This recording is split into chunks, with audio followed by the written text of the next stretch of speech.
Shalom saudara-saudara, hari ini kita berselancar dalam kebenaran dalam seri kitab Wahyu yang sekarang telah sampai Wahyu pasal 20 ayat 7 sampai dengan ayat 10 yang diberi judul Iblis dilepaskan seketika dan dihukum.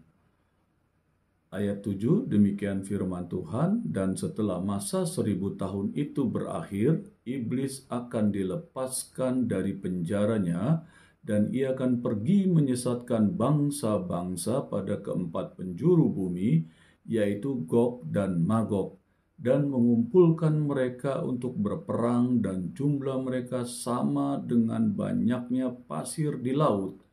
Maka naiklah mereka ke seluruh dataran bumi, lalu mengepung perkemahan tentara orang-orang kudus dan kota yang dikasihi itu.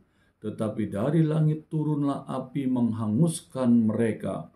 Dan iblis yang menyesatkan mereka dilemparkan ke dalam lautan api dan belerang, yaitu tempat binatang dan nabi palsu itu. Dan mereka disiksa siang malam sampai selama-lamanya.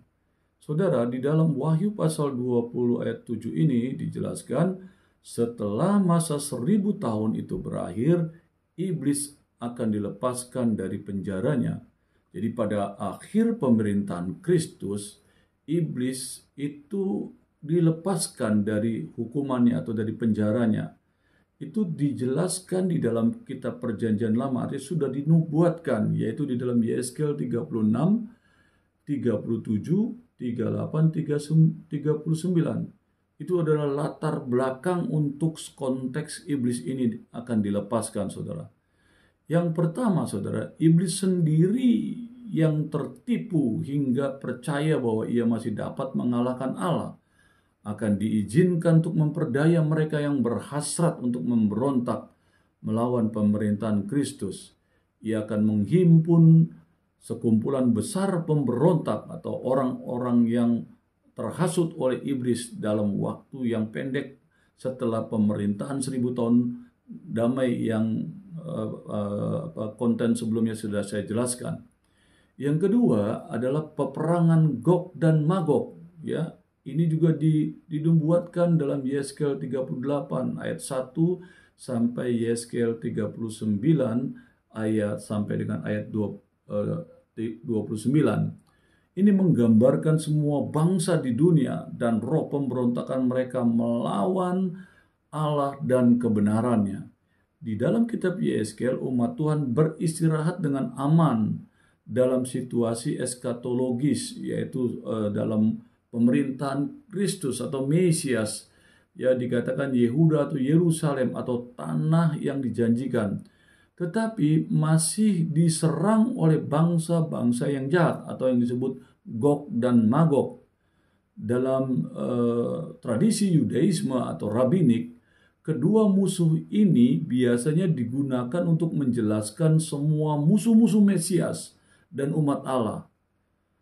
Awalnya, saudara, dalam tradisi Yudaisme, Gog adalah seorang dari tanah Magog.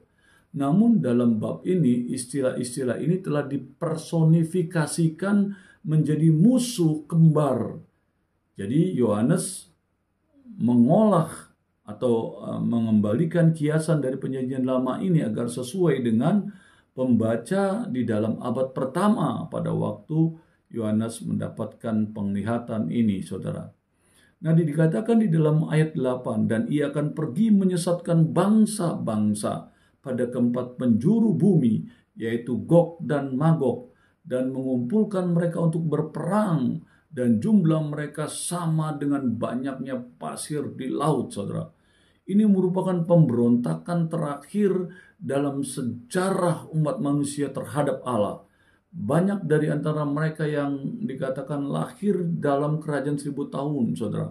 Dan dikatakan mereka akhirnya memilih untuk menolak ketuhanan Kristus yang tampak, yang mereka lihat, yang mereka nikmati. Dan sebagai gantinya mereka memilih iblis dan dustanya dan tipu dayanya. Dan dikatakan hukuman Allah terhadap mereka adalah kebinasaan total, karena adalah yang terakhir, saudara. Sungguh menakjubkan, saudara, ya. manusia bahwa yang sudah diperintah oleh Tuhan selama 1000 tahun dalam kondisi yang baik dan damai dapat diarahkan kepada pemberontakan. Ya, setelah 1000 tahun mereka bersama dengan Kristus. Apakah bangsa-bangsa ini tidak percaya atau awalnya percaya? Apakah kehadiran Kristus dan pemerintahnya tidak mampu membuat perubahan permanen dalam umat manusia? Kalau kita baca di pasal-pasal sebelumnya dijelaskan orang-orang yang akan masuk di kerajaan 1000 tahun, dituliskan ada 3 golongan besar, yaitu yang pertama, orang-orang yang memakai tubuh kebangkitan atau tubuh kemuliaan. Mereka ini adalah orang-orang yang sudah mati di dalam Tuhan, yang kemudian dibangkitkan dan masuk dalam kebangkitan yang pertama. Dan mereka yang diubahkan pada waktu Yesus datang di udara. Sehingga orang-orang ini semuanya memakai tubuh kebangkitan yang tidak dapat mati. Dan ayatnya mendasari tentang tubuh kemuliaan ini, yaitu 1 Korintus 15 ayat 51 sampai 52. 1 Tesalonika 4 ayat 15 sampai 17. Bahkan di dalam Wahyu pasal 20 ayat 4 sampai dengan 6, saudara. Yang kedua adalah orang-orang yang memakai tubuh biasa. Ya, di dalam Matius pasal 25 ayat 31 sampai 40 itu dijelaskan. Mereka ini tentunya adalah orang-orang yang hidup pada saat Tuhan Yesus datang kedua kalinya. Dan mereka adalah orang-orang yang masih hidup dalam daging dan darah. Mereka tidak diubahkan dengan tubuh kemuliaan. Karena mereka adalah orang yang masuk dalam masa aniaya, saudara. Sehingga saudara, mereka ketika lolos dalam 7 tahun masa aniaya yang besar itu, mereka dikatakan dengan tubuh daging dan darah yang seutuhnya itu masuk ke dalam masa 1000 tahun damai itu. Karena itu mereka tidak memakai tubuh kebangkitan atau tubuh kemuliaan. Mereka ini adalah orang-orang yang masih hidup, ya saudara, setelah melalui zaman aniaya besar yang telah saya jelaskan tadi. Dan saudara, yang ketiga adalah orang-orang yang dilahirkan di masa 1000 tahun damai. Siapakah orang-orang yang dilahirkan di masa 1000 tahun damai? Adalah orang-orang yang dilahirkan oleh orang-orang yang lolos masa aniaya 7 tahun itu, yang hidupnya penuh dengan masih dengan tubuh dan daging, saudara, ya, dengan darah dan daging. Mereka inilah yang melahirkan di dalam pemerintahan 1000 tahun dan damai, yang kalau diceritakan di dalam kitab Yesaya itu jelasnya bagaimana mereka itu yang lahir usia di bawah 100 tahun dikatakan ada orang terkutuk. Bahkan dikatakan di dalam 1000 tahun damai mereka yang usianya tidak sampai panjang, mereka adalah orang-orang yang mati, saudara. Nah, orang-orang yang lolos inilah yang masuk dalam 1000 tahun damai inilah yang diperkirakan, saudara, yang nanti mudah dipengaruhi oleh iblis. Karena di dalam masa pemerintahan 1000 tahun damai, ya dikatakan firman Allah menjelaskan Kristus itu memerintah dengan tangan besi. Artinya ketika ada dosa langsung dihukum oleh Tuhan Yesus. Itu tidak ada lagi ada pengampunan di situ. Sehingga saudara, orang-orang ya tidak berani melakukan dosa. Sehingga mereka ketaatannya total, saudara. Sehingga usia mereka dikatakan panjang-panjang, saudara. Tetapi juga, saudara, mereka di dalam kehidupan itu adalah kehidupan damai. Dikatakan binatang dengan manusia berdamai, bisa bergaul, binatang buas bisa bergaul. Itulah natur atau kehidupan di dalam 1000 tahun damai itu. Damai dengan sesama, damai dengan makhluk ciptaan Tuhan. Dan ini adalah 1000 tahun damai, karena iblis itu dihukum, dimasukkan ke dalam lubang selama 1000 tahun pemerintahan Tuhan, sehingga tidak ada yang mengganggu iman mereka, mengganggu kepercayaan mereka kepada Kristus, saudara. Gog dan Magog ini adalah hiasan untuk pemberontakan terus-menerus dari bangsa-bangsa yang tidak percaya. Setelah Israel dipulihkan ke tanah perjanjian, di dalam Yeskiel 37 itu dijelaskan, berdasarkan tindakan Tuhan, ia masih akan memiliki masalah dengan bangsa yang akan menyerangnya lagi. Ya, Gog di tanah Magog, atau dikatakan pangeran Ros, Mesek, dan Tubal. Ya, di dalam Yeskiel 38 ayat 2 ini dijelaskan, ini berdiri untuk nama pemimpin atau nama daerah dari tentara yang menyerang ini, saudara, yang menjadikannya pasukan internasional, saudara. Mereka memiliki pengaturan akhir zaman. Nah, bab-bab ini telah menjadi sumber acuan akhir zaman, saudara, oleh Yohanes, sehingga situasi yang buruk atau kelahiran penderitaan zaman baru itu dijelaskan, saudara, sebelum mereka menjadi lebih baik, yang itu memasuki 1000 tahun damai.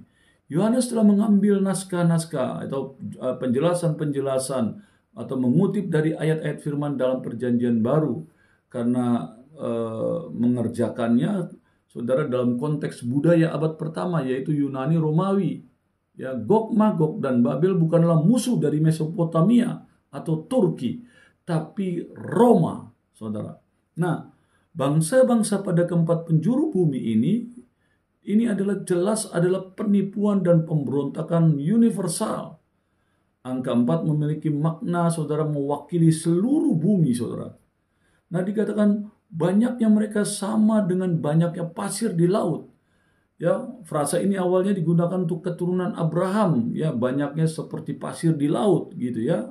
Ketika Tuhan menjelaskan di dalam Kejadian 15 ayat 5 tentang bagaimana Tuhan akan membuat keturunan Abraham seperti kersik pasir banyaknya di tepi laut, saudara, ya.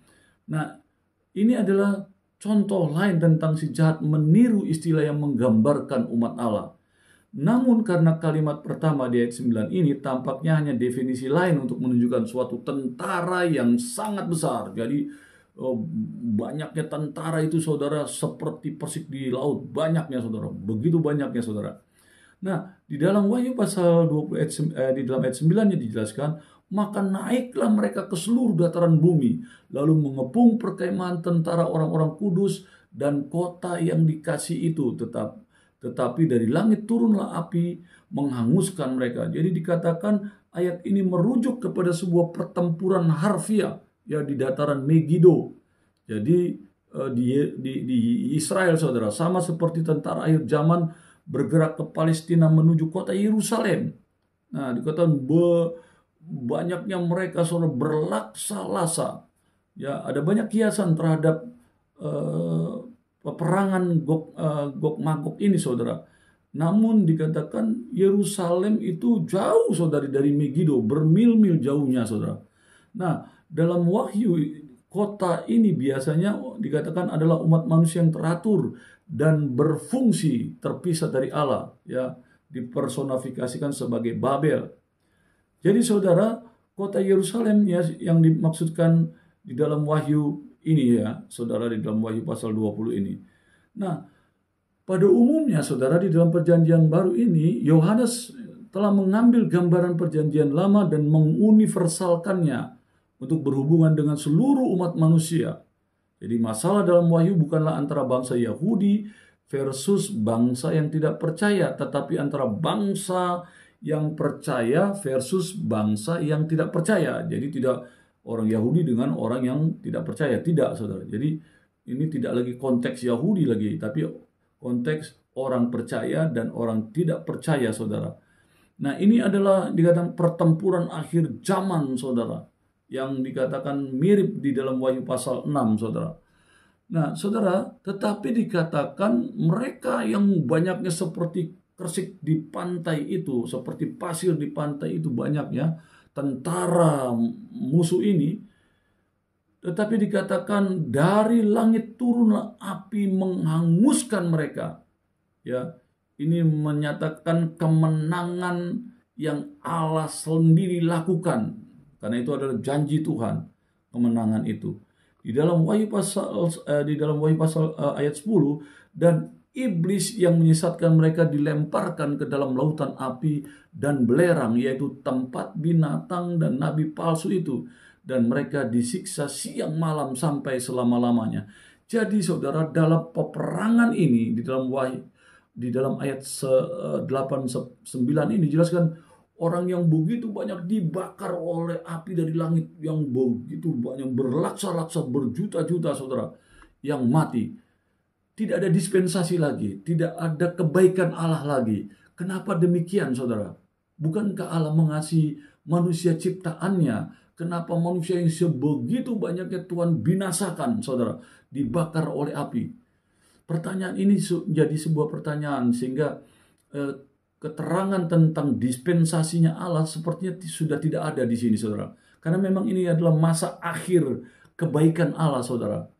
Dan kenapa orang banyak yang begitu banyak tetap dibunuh oleh Allah? Allah tidak lagi memberikan kesempatan terhadap ciptaannya yang dikasihinya. Bukankah manusia itulah ciptaan yang sangat dikasihinya, yang segambar dan serupa dengan Allah?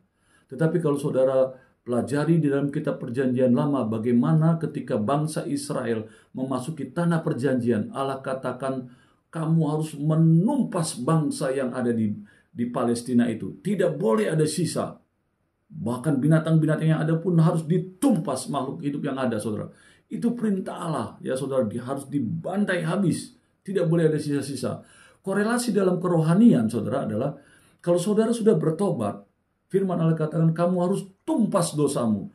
Kamu harus jauh dari dosamu. Tidak boleh lagi ada sisa. Sebab satu saja atau sedikit saja noda dosa ada, maka kamu akan mudah lagi jatuh dalam dosa. Dan ini terjadi, saudara, ketika orang Israel disuruh katakan, tumpas seluruh orang-orang yang ada di tanah Palestina itu, saudara, tanah perjanjian itu, supaya mereka tidak menggoda orang-orang Israel untuk melawan Allah atau menyembah patung-patung yang ada, berhala-berhala yang ada, sehingga itu menyakiti hati Allah. Makanya Allah bilang tumpas. Kenapa Allah menumpas? Karena orang-orang tanah Kanaan pada zaman itu, orang-orang yang di Palestina pada saat itu, orang-orang yang sudah tidak mengenal Allah. Mereka tidak mau mengerti tentang Allah. Padahal Allah juga sudah memberikan, saudara, tanda ketika Sodom dan Gomora, ya, pada peristiwa Abraham, saudara, itu juga kota Sodom dan Gomora itu dihancurkan karena dosa yang begitu luar biasa. Dosa LGBT, pesta pora, kemabukan, itu ada dan itu dibinasakan, saudara. Itu di tanah Palestina, saudara. Sekiranya itu kalau mereka mau mengerti menjadi contoh teladan bahwa tidak boleh manusia seperti itu, saudara, maka orang-orang Palestina seharusnya tidak lagi menyembah patung dan sebagainya. Mereka akan mencari Allah, Allahnya Abraham. Tapi ternyata itu tidak menjadi peristiwa, menjadi contoh, menjadi teladan untuk mereka tidak melakukan lagi penyembahan berhala. Dan ternyata orang-orang Palestina atau orang-orang yang ada di tanah perjanjian, mereka semua menyembah berhala. Dan mereka tidak mengenal Allah lagi. Nah, orang yang seperti ini tubuhnya manusia, tapi sebenarnya jiwanya mereka adalah manusia yang tidak lagi mengenal Allah. Ya, mereka hidup seperti semau-maunya. Nah, ini yang dikatakan akhirnya disuruh Allah dibinasakan. Tidak ada perlu belas kasihan lagi. Nah, demikian, saudara, di dalam kitab Wahyu pasal 20 ayat 8 dan 9 ini. Jadi dikatakan orang yang banyaknya seperti tentara, yang banyak seperti kersik, itu dibakar oleh Allah. Itu tidak ada dispensasi lagi. Karena dikatakan mereka adalah orang-orang yang hatinya sudah tidak ada lagi kepada Allah. Tubuhnya mereka masih manusia, tapi hatinya sudah tidak pada kepada Allah. Maka mereka dibinasakan oleh Allah. Itu dasar kenapa tidak ada dispensasi keselamatan lagi terhadap mereka. Sudah akhir dari prinsip keselamatan Allah. Karena kalau mereka memang benar, seharusnya di 1000 tahun damai mereka sungguh-sungguh, dan setelah itu mereka tetap mencintai Allah. Seharusnya demikian, ya saudara. Nah, ini yang terjadi. Dan dikatakan setelah itu si pemimpin peperangan yang melawan Tuhan itu yang namanya iblis, yang menyesatkan mereka, yang akhirnya dibinasakan oleh api yang dari langit itu, dilemparkan ke dalam lautan api dan belerang. Tempat di mana binatang dan nabi palsu itu sudah dihukum duluan, saudara. Dan dikatakan mereka disiksa siang malam sampai selama-lamanya. Jadi Allah tidak melenyapkan iblis. Allah tidak melenyapkan binatang dan nabi palsu itu. Tapi dikatakan disiksa di neraka itu, saudara, siang dan malam sampai selama-lamanya. Ini adalah tempat di mana binatang dan nabi palsu itu dibuang, saudara. Di sinilah kematian dan nerakanya, yang tempat pembuangan terhadap manusia-manusia yang menjadi pengikut-pengikut iblis ini. di mana semua yang belum percaya kepada Kristus akan dibuang, atau yang tidak percaya kepada Kristus dibuang, saudara, ke tempat ini. Hal ini identik dengan Gehenna atau neraka, dan merupakan pemisahan kekal dari persekutuan dengan Allah dan Kristus. Dan dikatakan, dan mereka disiksa siang malam sampai selama-lamanya. Ya saudara, konsep pemisahan permanen ini saudara jelas. Ya, Matius 25 ayat 46 mengatakan, dan mereka ini akan masuk ke tempat siksaan yang kekal, tetapi orang benar ke dalam hidup yang kekal. Ya, jadi jelas ya hukuman yang Allah lakukan terhadap iblis dan antek-anteknya, saudara. Sebagian besar penghakiman Allah ini adalah untuk tujuan penebusan. Itu adalah kebenaran. Tetapi ternyata mereka tidak ingin menjalankan itu. Neraka tidak diketahui, saudara, untuk tujuan penebusan tidak ada. Janji Allah untuk memulihkan keadilan dan kebenaran telah Allah penuhi. Neraka adalah tempat isolasi si jahat dari ciptaan Allah yang baik. Jadi sama seperti neraka begitu mengerikan bagi umat manusia, itu sebenarnya lebih buruk bagi Allah dengan membiarkan ciptaannya yang tertinggi, manusia, untuk memiliki pilihan. Ya saudara, padahal salah satu aspek dari gambar Allah ada dalam manusia. Allah tahu bahwa persentase signifikan akan memilih dirinya sendiri dan dosa. Neraka adalah sakit pendarahan di jantung Allah yang terbuka. Dan saudara, tidak akan pernah sembuh, saudara. Neraka adalah sebuah misteri tragis dari paradoks cinta abadi dan keadilan Allah. Kuasa iblis tidak akan bertahan selama-lamanya, karena Allah akan melemparkannya ke dalam lautan api dan belerang. Di sana ia tidak akan memerintah, tetapi akan disiksa siang dan malam untuk selama-lamanya. Untuk saudara, hari-hari ini yang mengerti tentang kebenaran dan hidupmu jauh dari Tuhan, atau engkau yang sudah percaya kepada Tuhan dan sudah tidak lagi melakukan kebenaran, bertobat, mari kembali kepada Tuhan, supaya engkau tidak masuk dalam siksaan yang kekal bersama iblis dan antek-anteknya. Berselancar dalam kebenaran. Amin.